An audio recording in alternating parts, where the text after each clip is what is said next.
Hey, welcome to EPN. My name is Victor Lucas, and we bring you the latest in everything cool every single day. So great to have you with us for another episode of EP Live. Today's rundown is going out to Avi5, who says EPN has become my #1 place to recap on games and movies. Go Vic, you go Avi5, and watch our rundown right now.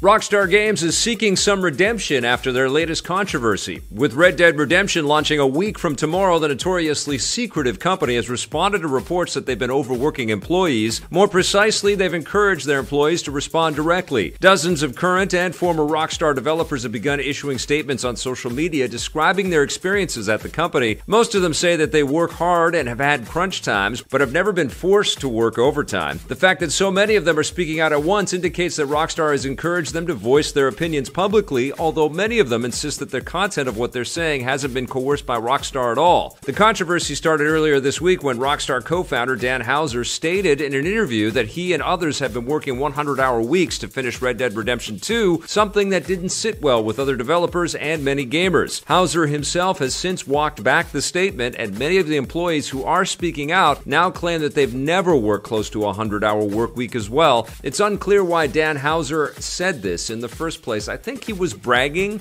and I think he spoke out of turn, but I do think that abuse in the workplace, in the video game industry, and in all creative industries happens regularly because creating things is incredibly difficult. But I think what happens when we have stories like this, as painful as it must be for Rockstar folks that have worked their butts off, literally and figuratively, to get this game out the door, and it may, put a dark cloud over the launch of Red Dead Redemption 2. I don't think it's going to affect sales all that much, but what happens with this kind of conversation is that things start to improve and change, and then, the sort of corporate workspaces for other studios and Rockstar, a lot of this stuff is aired, and a lot of folks start to, really think about it, because, if you want a happy company, you got to have happy people that are working there that are healthy, and if you work them to the ground, they're not going to be healthy, and they're not going to be happy, and you're not going to get good work out of it. Eventually, everybody's going to burn out. So that attitude, I think, was something that maybe there was a little bit more leniency towards when everybody was super young in video games, and there was a time, EP started when everybody was super young in video games, and, people would sleep at offices. And I remember doing lots of studio visits, and there'd be, cots under desks and stuff, and we were building our TV show with that same kind of philosophy as well back then. It was just like, yeah, whatever it takes, we got to do it. But people burn out if you're always doing that. We talked about this a lot already. I think good will come out of this, even if it's a little bit ugly right now, and even if people are throwing some pretty immense shade at Rockstar and their practices. It was a totally, ill-thought comment on Dan Houser's part, and I'm sure he regrets it. I'm sure 2K Games shareholders regret it, and I'm sure he's been reprimanded.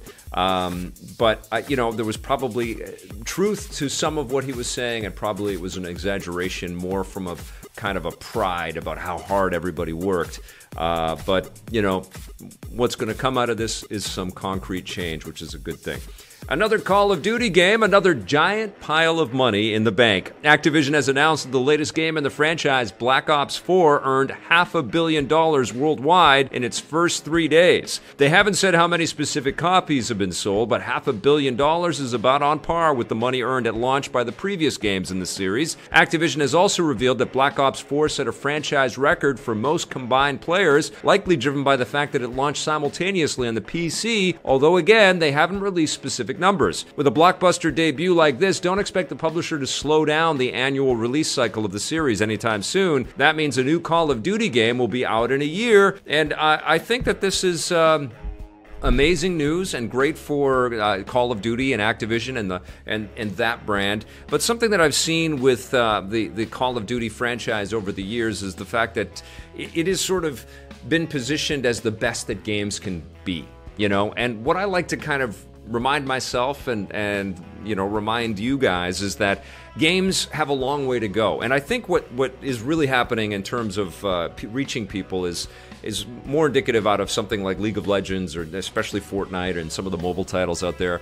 which are designed to be, super low barrier to entry, free, with microtransactions built right in, and there's that sort of immediacy and that, accessibility built into that content, so the scale is different. But I don't think that when we start talking about launch release, amounts of money with video games and compare them to movie releases, we're talking about the same thing. Like Venom came out and it made $200 million internationally over a weekend, and that seems like a smaller number than $500 million, and it is. But there's a couple factors here. That $200 million around the world probably equates to roughly around $10 a person, and so that means that 20 million people picked that thing up and got into it and got into or watched the movie. Whereas a game which is sitting at $500 million, that's going to at $60 or $50. I mean, you do the math. It's going to be a lot less people getting into this game, and I feel like we can reach a lot more people than movies. This medium of video games can be a lot more inclusive, and we shouldn't hold Call of Duty's massive launch numbers as the be-all and end-all. It comes with content, but it also comes with this kind of really smart marketing that Activision is always doing with their properties. It always gets us excited about these things, and I just want the industry not to look at Call of Duty as just like that's the top of the summit. That's as good as we can ever get, And frankly, when we're complicit in reporting on these sales numbers, I think we sort of create the illusion that video games are mainstream and this is it, and this is the high watermark, and this is as good as we're going to get. And I want to shake that up. Personally, as a fan of games over movies, and I love them both, but as a person that loves video games and the medium of video games, I just want more people playing. I want it to be more accessible, and I want there to be more diversity in the types of games that sort of reach the top of the echelon. I don't want them all to just be first-person shooters. I don't want them all to be free-to-play games either. I want there to be value in the product, and people are happy to spend their $20 or whatever to jump in and play something that really is culturally transformative.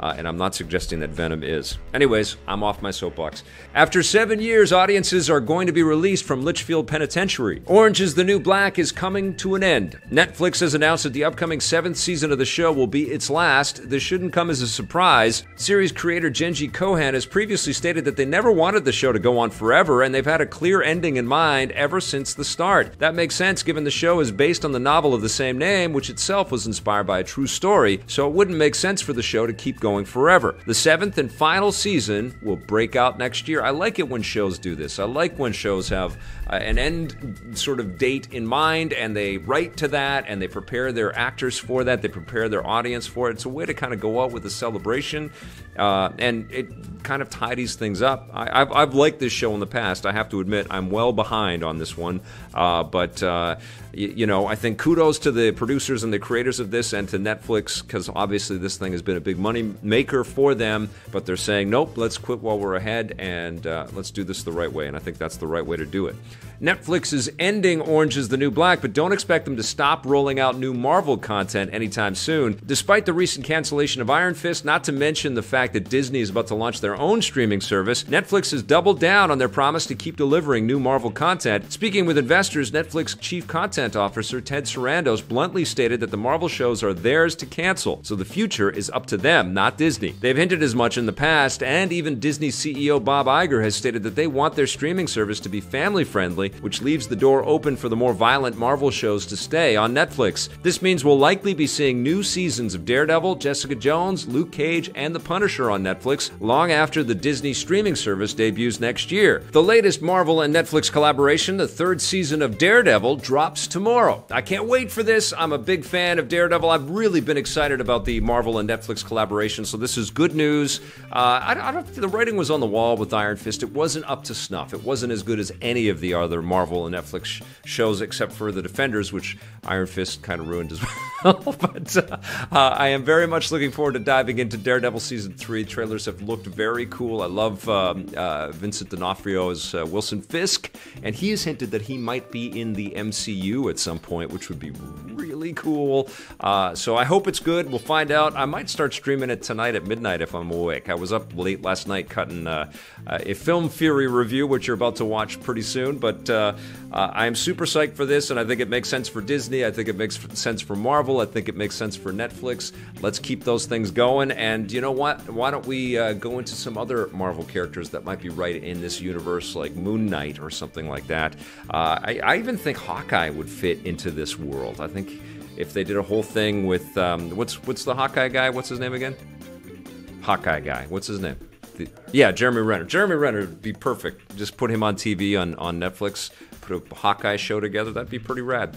All right, that's going to do it for our rundown today. Make sure you let us know what you think of all the news stories in the show as we're live chatting right now, but also if you watch this later on in an archive format, thank you for watching that. Now let's watch This Day in Everything Cool.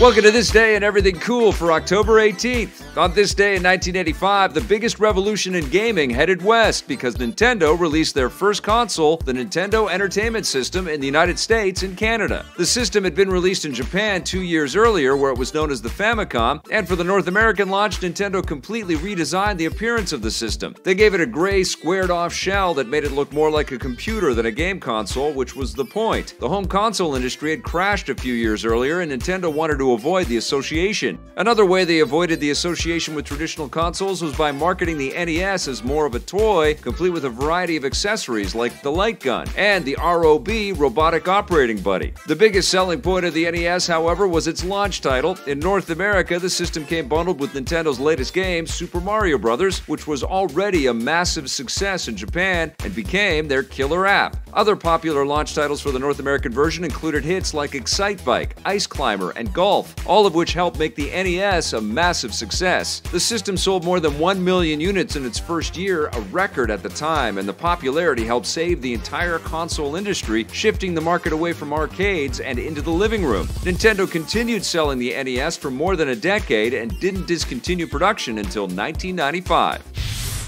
The Robot Operating Buddy. I never had one of those things. I was too old when the NES came out to walk into a store and say, I need one of those Robot Operating Buddy. It would have been awesome if I bought it for my adult self that got back into video games. I actually took a little break from games, believe it or not. When I was in university, I was in the theater was my major and English literature was my minor.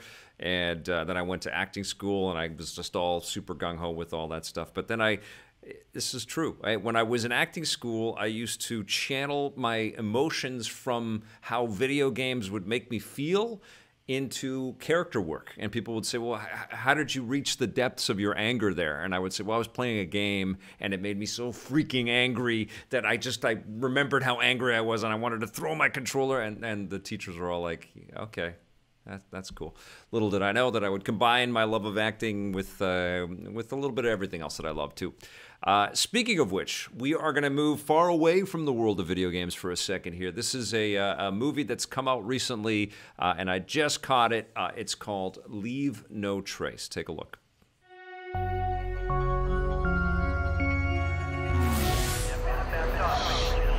It's not a drill.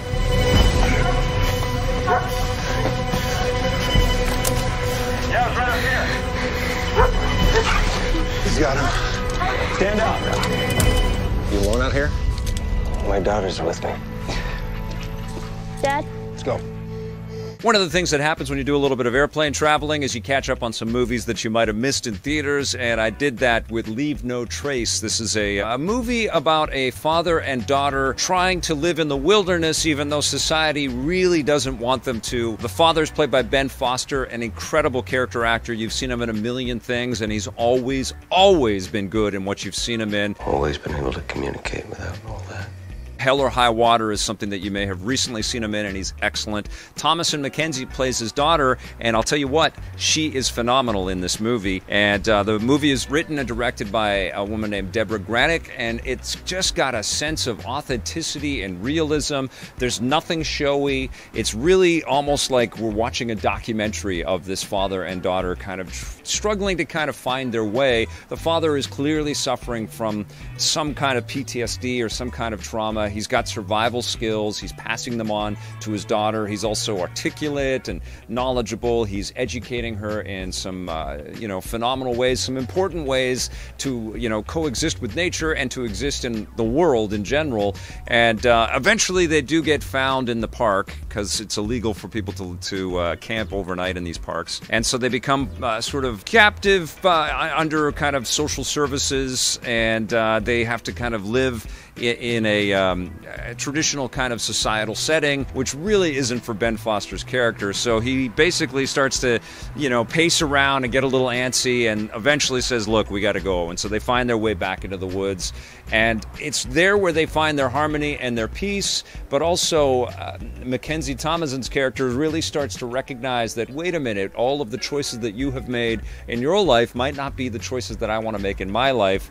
And the subtleties in the performance there, and the truthful admiration and adoration that these two characters have for each other is just something to behold. It really got me. I mean, clearly you're on a plane, which is what I was. I was watching this thing with my headset on. I'm thinking about my family. I'm thinking about my daughter. And, yeah, I don't know about you guys, but I always, when I'm away from my family, I get super emotional about being away from my family. And if I watch a movie about a family, it's like, pow, a real punch to the gut. And that's what this movie was. And not in any kind of sentimental, melodramatic way. It's just so honest and truthful, and there is no big drama leap or some crazy set of circumstances that turns this into a Hollywood picture. It feels lean, it feels small, but it feels truthful and resonant and powerful, and I won't spoil where the story continues on from there. I will just say that it was a great ride, and I really enjoyed taking this journey with this family, and tried to kind of decipher some of the clues and figure out the mystery of the dynamics there, because one of the wonderful things about this movie is that it doesn't over-explain anything. You are a fly on the wall, and the scenes are stitched together in a way that you're just kind of catching glimpses of Ben Foster's character's past, and it really is effective at kind of getting us into the mindset and trying to figure out what this young woman's future is going to be, with all of this innate knowledge that she's accumulated over her life. It's powerful stuff. Leave No Trace is absolutely something special. I'm going to give it an 8.5 out of 10. Farimer just said, I was just watching Warcraft and wondering where Ben Foster is, and lo and behold, he was in the woods in Portland, or around Portland, making Leave No Trace, which Blake just told me directed by the same person that directed Winter's Bone, which made Jennifer Lawrence a big star. And the new hashtag for the day, I guess we should come up with hashtags for the day, but the new hashtag for the day is Hawkeye Guy. Hawkeye Guy. And actually, if you read the Hawkeye comic series, that Matt, what's his last name? Matt, I forget his last name. He's a terrific writer. But he did a whole run with Hawkeye, and everybody keeps calling him Hawkeye. Hey, Hawkeye, when are you gonna come and save the day? Come on, Hawkeye, are you really part of the Avengers? It's really good stuff. Hey, I want to give a shout out to Greg here. Matt Fraction, yeah, fantastic writer. I met him, interviewed him ages ago. Terrific dude. We have, this is Greg Rackham, I believe is his last name. And he was at Fan Expo Vancouver. And I wore my, shamelessly wore my hoodie so people could tell that it was me. And he picked up a shirt and I signed it. And if you zoom right into that, can I zoom in on this thing? Oh, here we'll zoom. Can I zoom in? There it is. I'll zoom right in. That's my signature right there, signed right on that shirt right there. So that's legit. And thank you so much for your support. It's so cool to see people wearing the EPN logo like that. Please send me your pics if you buy a shirt or a coffee or a mug or anything, man. It's awesome just to to give you guys back a little bit of love in the show. It's really, really cool. I've been tweeting some jokes about weed becoming legal because it's been blowing my mind here in Canada. I was listening to the CBC radio this morning, and it was just like, yeah, there's shortages all over the country. We can't get enough weed in the stores. It's going to be a problem for many. It's just hilarious that it's like the news is like, where can you get your weed now, man? It's it's amazing. All right, we are moving on. We've got another review that you could smoke up and go, oh, we're going to do Buried Treasure first. We're going to do a Buried Treasure first. We are live. We're making this live. Buried Treasure.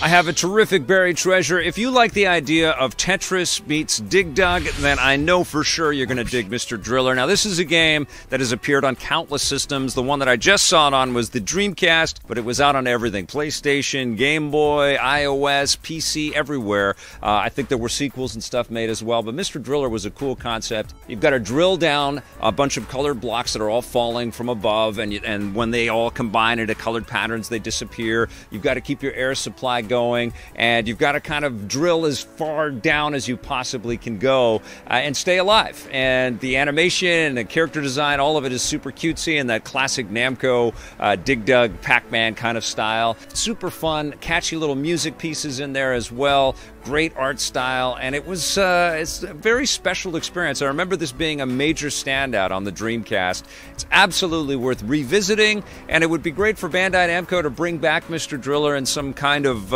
meaningful way. I think we've had little homages. I think there's been Mr. Driller stickers you could put under Ridge Racer cars and things like that out there. It's certainly part of the Namco heritage and the legacy, but I don't know. I feel like the time is right for something cool in the Mr. Driller kind of universe out there. The last iOS game, I think, came out in 2009. So it's time, I think, for Bandai Namco to release a brand new Mr. Driller. Until that time, though, the original Mr. Driller remains a buried treasure. Mr. Driller. Love that game. So cool. And yeah, there's all of these fantastic forgotten franchises out there that need to come back, right? And I guess if we make these segments and we just stamp our feet and tweet, there's a new hashtag for you. Maybe some people will start to pay attention, and we'll get remakes or redos or sequels or something of some of these things that people seem to forget about. And a lot of love for the Dreamcast every time we put that out there. Abby Jameson says Mr. Driller rules, and Adrian Leon one-ups Abby and me, says, what about Mr. Driller Drill Spirits? And this Blade Burst saying this Buried Treasure segment wasn't a drill. Okay, all right, that's enough with the drill puns. Can we go back to the weed puns? Come on, guys. Actually, we'd best be moving on to checking out a movie that actually would probably be a little bit benefited by getting your blaze on. Here's Halloween.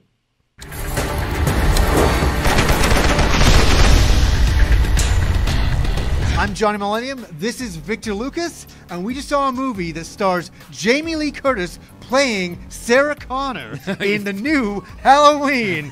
Very good, yes. Beck, what did you think about this movie? This is a sequel to the original Halloween. Yeah. There were some movies after that, but this is taking place straight after the original one. Honestly, I love this movie. I thought it was really fun. It was definitely trying to evoke the era. It was absolutely kind of like we were watching it on a VHS tape. It had the film grain. It had the weird, way too close on the face shots. Sometimes very brightly lit and weird slants, and cameras placed in awkward places, like the camera would be outside of the car looking at the mirror inside as the driver was pulling up somewhere. Seeing somebody else in a mirror through a mirror. And it was creepy, but it was stylish, Yes. And I wasn't like freaked out and terrified because I think we have seen this character and these tropes so often that it's pretty hard to do that anyway. But more than anything, I was just, in admiration of the filmmaking. Absolutely. And the great thing is John Carpenter's soundtrack is in here. And that was amazing, yeah. And that is amazing. It took me right back. And to prep for this, I watched Halloween last night. Right. And the thing about... How was that? How was it? You know what's interesting? What makes the first Halloween movie so good is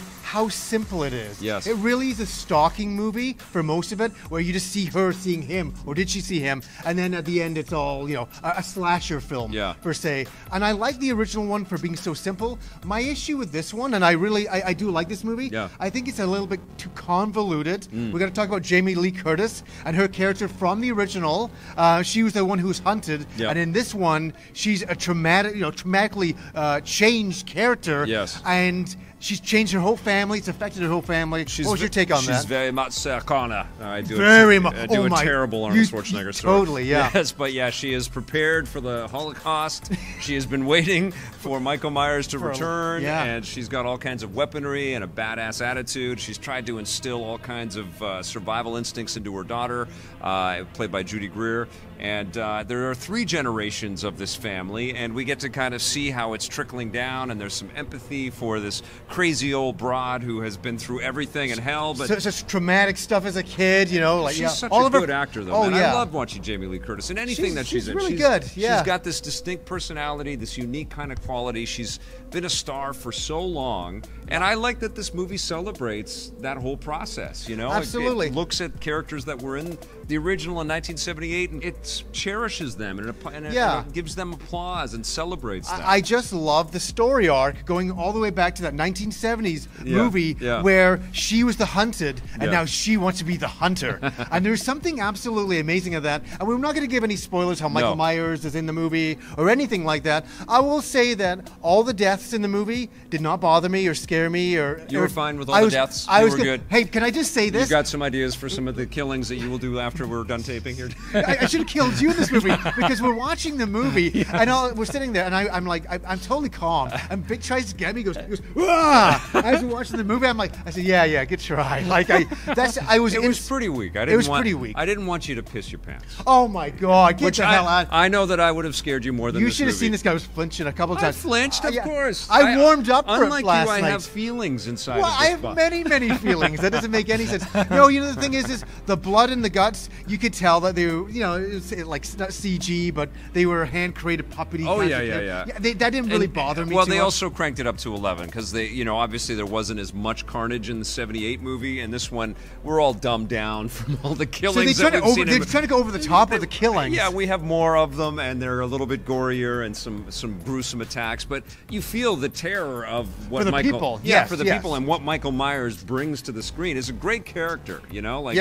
He's very evocative, and I'm sure I will have a Michael Myers dream or nightmare tonight. The only problem I had with Michael Myers is he talks way too much in this movie. Chatty Cathy. He just can't shut him up. No. He's always just on screen with that mask and just doing the killings, and it's so cool. It brings up a good point. There's actually a pretty good comedic streak throughout this film as well. There's nice little chuckles and laughs all the way through. Yes. Clearly an homage to a different era of filmmaking. I think Stranger Things taps into that a little bit, that nostalgia kind of vibe. And it's a knowing movie. It's aware of itself. It's self-aware of itself, and it's trying to have fun. And it's adding a little bit more to this. That's my only problem with this movie. Is the storyline started off really nice and simple, and then all of a sudden it just started throwing so many characters in. And I'm not saying anything, but the last part of the movie was the weakest for me. How that even happened and how they kind of ended up there was over the top. I mean, I couldn't buy it. I didn't get sold on that. I wish it happened somewhere else in a different kind of way. I mean, the one thing that I will say about Michael Myers is that he doesn't sort of present this idea of any athleticism or any ability to do the kind of, like, he just plods along like Frankenstein. But there is a surrealness to him. There is like this kind of little ethereal thing that he's an unkillable quality. Absolutely. That he's more than a human being. Yes, his evil is keeping him alive at times. Yeah. Listen, I had a really good time. I think more than anything, I was just impressed. I can't believe Danny McBride is one of the producers and one of the co-writers of this movie. That's Kenny fucking Powers doing a Halloween movie, and David Gordon Green is the director, and clearly they love the source, and clearly they love John Carpenter, and they got his blessing for this, which is great. And they love Jamie Lee Curtis, and I think this is a nice showcase role for her as well. It was just fun to watch this movie. You know why it was fun? Why it was fun is that we're in Halloween season, Yeah, sure. We have a Halloween movie, and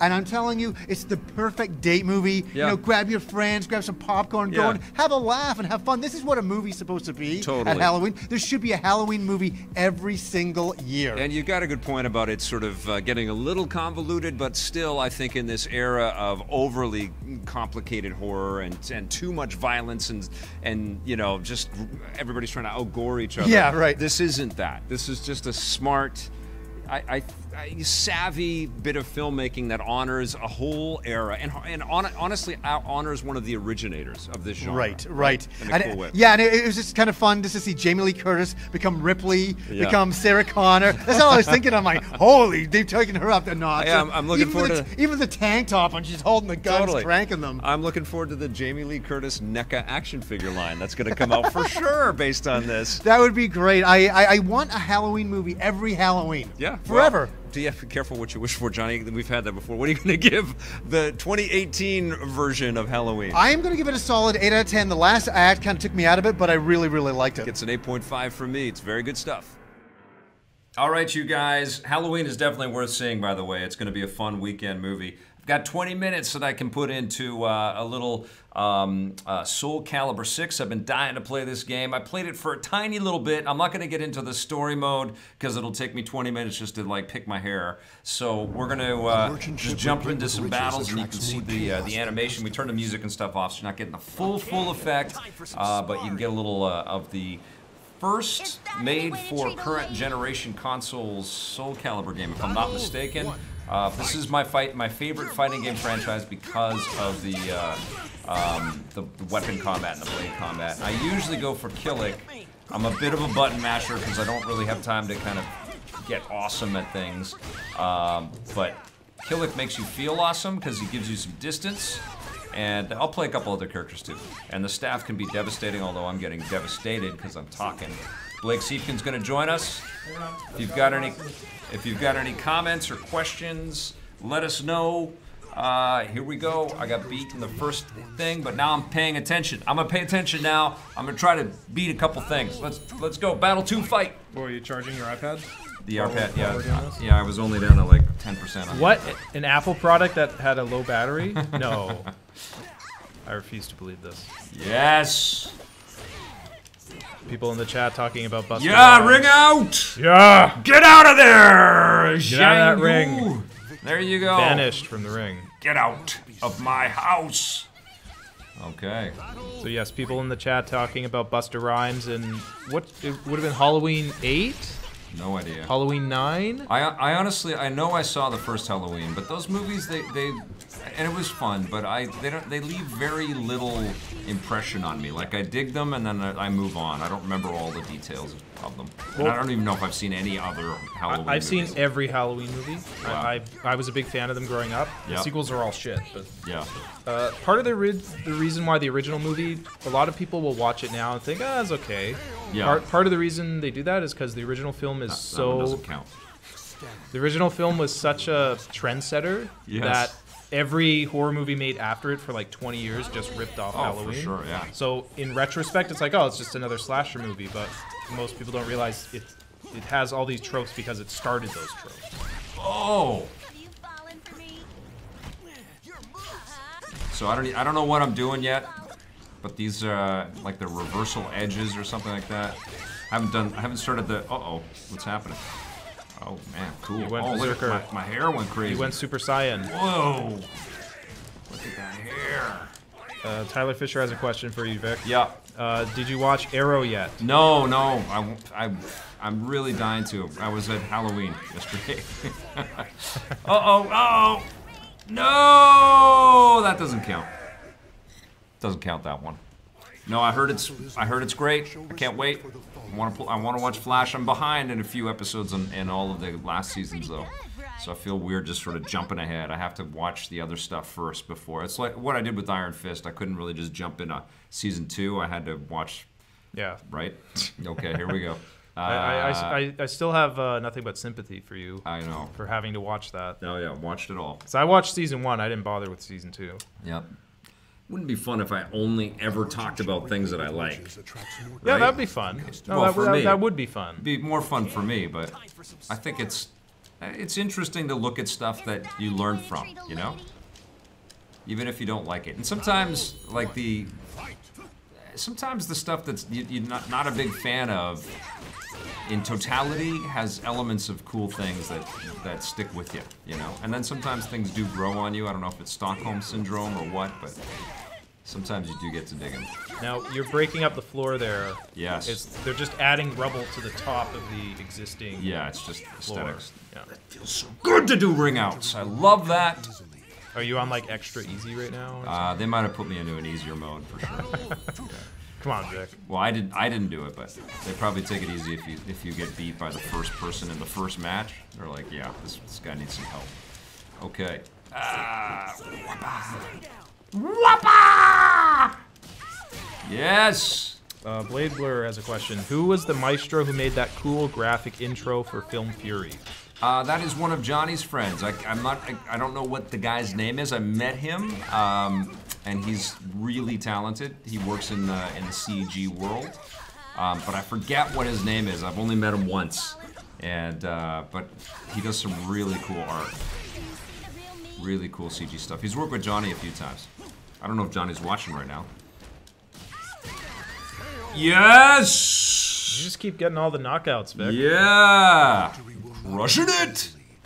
This tale of sword and swords is not going to be eternally retold at the rate you're going. You're going through it so quickly. There is a whole huge story mode in here, but what I saw so far, there was a lot of reading. It wasn't really like going from a cut sequence to a cut sequence, so I don't know. It might be a little dry. Any other questions or anything? Comment from Wesley West. Yes. I love Soulcalibur. I love Soulcalibur. My favorite was always Astaroth. Astaroth and Siegfried. Okay. Question from Faramer. Don't you do a thing with Johnny for his channel? Has he posted it yet? No, yeah, that's what you just watched. No. There's something coming up.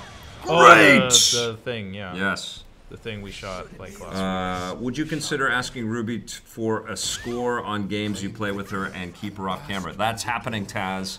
I'm going to be reviewing the Nickelodeon kart racing game just because I'm going to play that with Ruby. There might be one or two other titles like that too. I always ask her questions about her impressions of the Lego titles and the Zelda games and things that are mostly appropriate for her. And she's got opinions. I can't wait to hear what she thinks about Red Dead 2. Yeah, she's going to be great. I like the horses. She watched a little bit of me not killing anything in Assassin's Creed Origins, and she got really impressed by the ancient Egypt stuff, and then of course the Ancient Aliens show happened to be on our TV in our kitchen, and our whole family was like transfixed by it. That stuff is so cheesy, but it's produced so well that you can't not watch those damn things. Yeah, I mean, well, Origins had that kid-friendly mode for schools. Yes. Right? And like I've said this before, like Grand Theft Auto Online, if you put it on safe mode so you can't die, it's so relaxing to just drive around. Right. And I imagine Red Dead 2 is the same thing, getting on a horse. Probably even more so. Yeah, like you could give that to your kid. Just ride around on a horse. Fantastic. And look at all those horse testicles. Yep. 100-hour work weeks to get those horse balls correct. Question from Blade Blur. Yeah. I am playing Red Dead right now, and so... Good job. I love it. Yep. Who are you fighting right now? Is that the... Cervantes. Okay, so Blade Blur's question. I'm playing Red Dead right now, and so far I'm not enamored by it as you are. Should I try to binge it before Red Dead 2, or should I just wait? Binge it. Keep going. Finish Red Dead 1. Get as far into it as you can. You're going to start to fall in love with the characters. I guess it's technically Red Dead 2, and then this is Red Dead 3. Yes. Because there's Red Dead Revolver, which no one ever remembers. And what's weird about all of it is Red Dead 2 is a prequel. Yeah. To Red Dead 1. So it's Rockstar, fix your shit. It's just like, what are you doing to our heads there? All those 100-hour work weeks, their brains are mush, and they're not thinking clearly.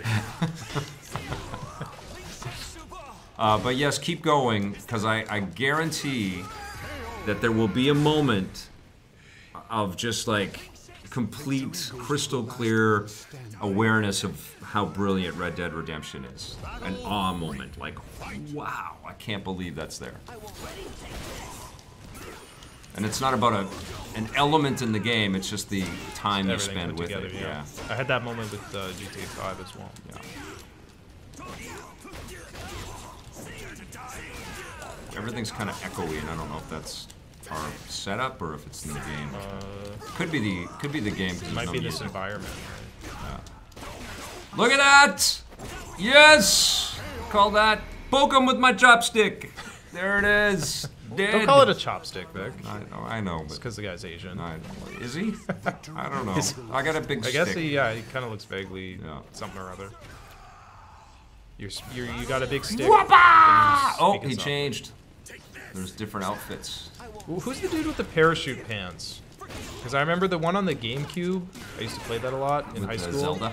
Yeah. And there was a dude. With Link, I would always play the dude who had parachute pants. I forget his name though. Maxi probably. No, he was like a weird looking dude. Just sit down, Cervantes. Just don't even get back up. Goodbye. Oh, that feels so good. They have who's the crossovers here? They have the Witcher guy, Geralt.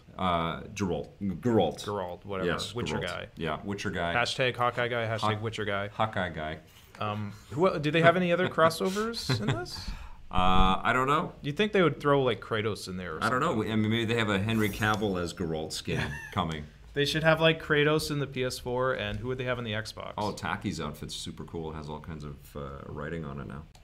MC Hammer. I put her in the thumbnail. MC Hammer. MC Hammer would be great. An MC Hammer fighting experience. That would be pretty rad, right?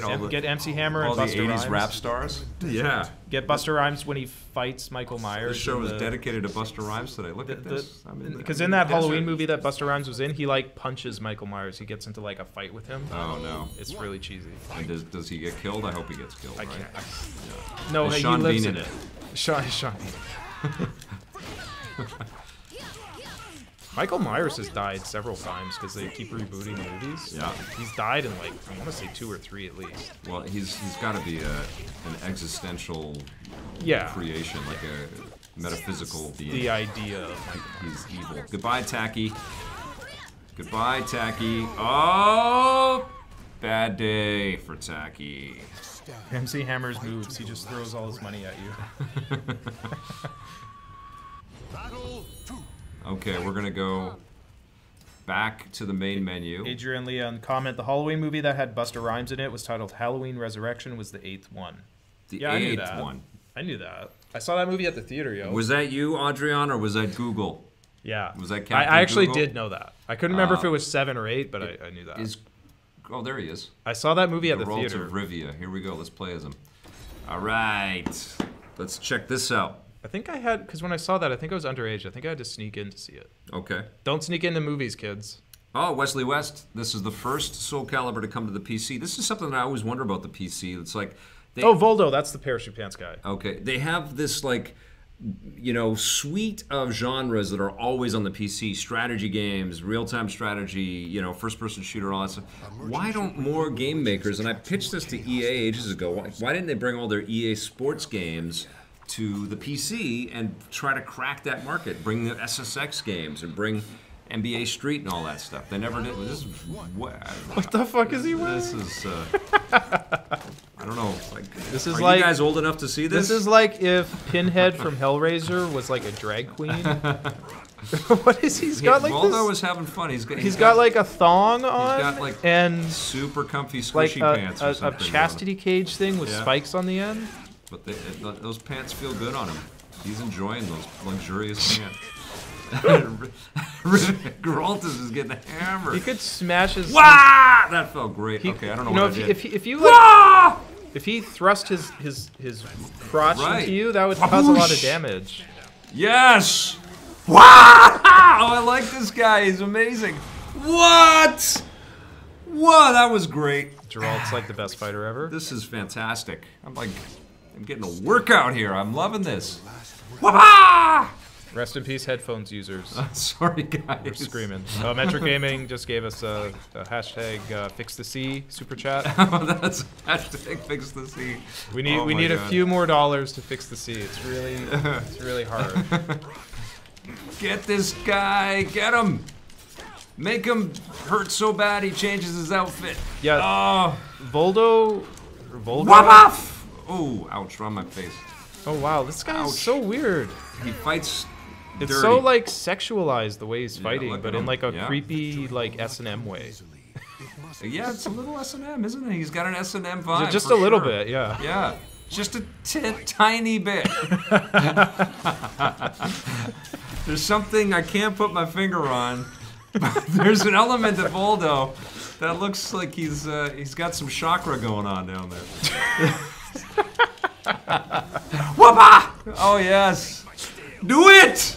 Oh man, I love this guy. If this dude existed in real life, like Vice would make a documentary about it. He would be a host on Meet Vice. the man with the weird fucking Yes! Oh yeah, this is great. I'm having fun. Every time you kick his ass, he loses a bit of his clothing. Oh really? So you should stop kicking his ass because he's gonna be naked. It's soon. all good. I gotta free him from his metallic. Look at him, he's practically element. naked now. Yeah. See, he's still wearing his chastity cage. Yeah. But he doesn't have the spikes on it anymore. Whoa. Wah-bah. Uh-oh. This is really cool. I love all this slow-mo bit. As he like turns around. But it's... Ah, what's he gonna do to me? Oh, that's cool. All right. This is so weird. I love this. I love that the Witcher is in here, man. This is so cool. Uh-oh. Uh-oh. Uh-oh. Yes. Oh. Yeah. Bad day for Voldo. That was great. He's having a good day. Look at what he's wearing. Yeah. I think every day is a good day when you dress like that. Every day's a good day for Voldo. Thanks. He just thanks him. Question from Blade Blur. Favorite guest character in a Soulcalibur game not named Link? I liked playing as Yoda and Darth Vader. It was a bit cheesy, but it was fun. I love this franchise. I love what the animators do, and it's so over the top and crazy, but fun, you know? And it also has carved out its own space from all the other fighters because of all the weapon combat. Really fun. It just feels fluid because you hammer on 2 buttons at a time and you get new mechanics and new animations. And you can kind of feel the groove of the game, like Tekken a little bit, you know? So when we played this game at a pre-E3 event, Vic, yeah, the food they had was really good. Good food at that event, but, yeah. But the plates they had were really small. Good food, they small had like plates. They had like avocado 7 out of 10. like mash, which was really good, and they had like I think they had like breakfast wraps. Oh wow. The food was really good, but the plates were comically small. Okay. So you couldn't get a lot at once. Thank So I remember being So annoyed what by should that. I give the game then? So Bandai Namco, gonna have to give you guys a 6.5 they give you all this out of nice 10. food, but then they're like, no, screw you. You can only take a little bit at Maybe a time. they're videotaping and watching people Maybe, to sort of yeah. struggle with that. Get her! Oh, she whacked me. Dead. Oh wow, you're not charging still. You're at 10% somehow. Oh, it's because it's using it up. Oh, you're using the power faster than you can charge it? Yeah. That's funny. Wesley West says, fact, custom characters can be created with the souls of these characters. That's true, that's right, yes. Because you steal their souls with the sword, right? Yeah, and then you can go and build your own thing, and then of course there's online play and a story mode, and I'm just playing hack and slash right now. Come on! I'm really not doing well against Xiongmina. People talking about the over-sexualized design of some of the female characters in this. Yeah, Although, I mean, we just played against Volga, or Volda? What Voldo. Voldo, and, like, he's not a female, I think, and he's pretty sexualized, so... Yes, I mean, it is part of the legacy of Japanese-made fighting games, for sure. There's always been jiggle physics. Yeah, and there's always part of the problem is the difference in context, right? Yeah. Like, when you see a half-naked man versus a half-naked woman, like, the woman, the way she's depicted is always different. The context is always different. Wow. Like, the men aren't, even when the men are somewhat, like, undressed, they're not objectified the same way that women usually are in a lot of games. Not every game, but right. A lot of them. Boom! I mean, I think there's improvements happening for sure, but it's slow progress. Yeah. Absolutely.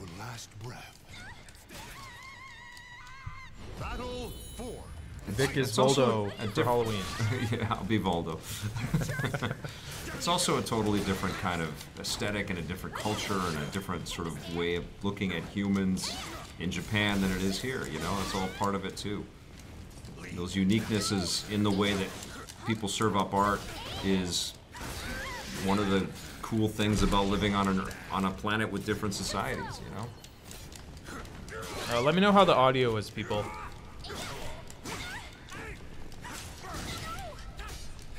I mean, this looks amazing to me. But I died. You died? Boo! That's okay. I wanted to change characters anyway, so I really did that on purpose. Yeah, okay? Yeah, has Henry Cavill, he's the Witcher now. Yes. Oh, well, what did she just do?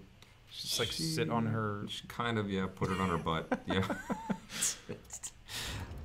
There's definitely steps that they could take. Has Henry Cavill like tweeted a photo of Audio him is playing good. Thank you, Blade Blur. Like playing the Witcher games or anything? Because if I were... Well, he was saying that before. Okay.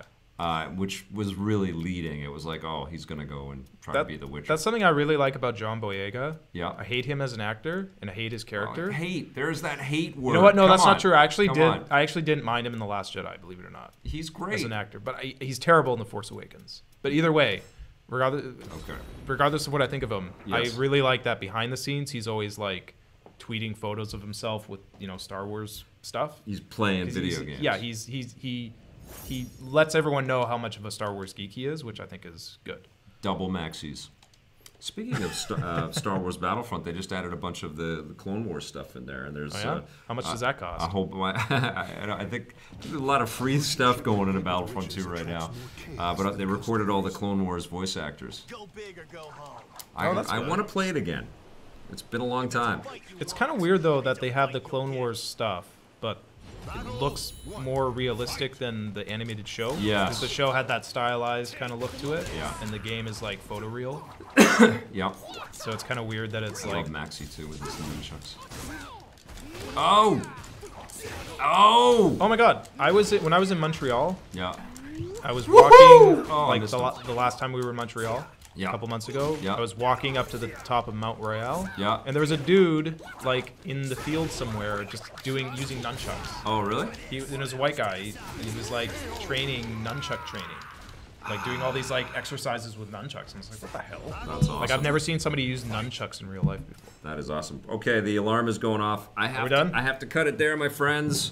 I've got a call that I have to be on, so I'm sorry, but thank you so much for joining us today. Hope you enjoyed our little burst, our little taste of Soulcalibur 6. I'll be playing this some more. There will be a review ASAP for this game and many others because we're in the middle of the game avalanche. But thank you so much for watching. We'll be back again tomorrow with a brand new episode. I think it'll be EP Live, but there's a little bit of stuff going on before I take off for Toronto. So if I can't do an EP Live, please watch our rundown tomorrow, okay? Thanks for watching, everybody. Have yourselves a great evening and play forever.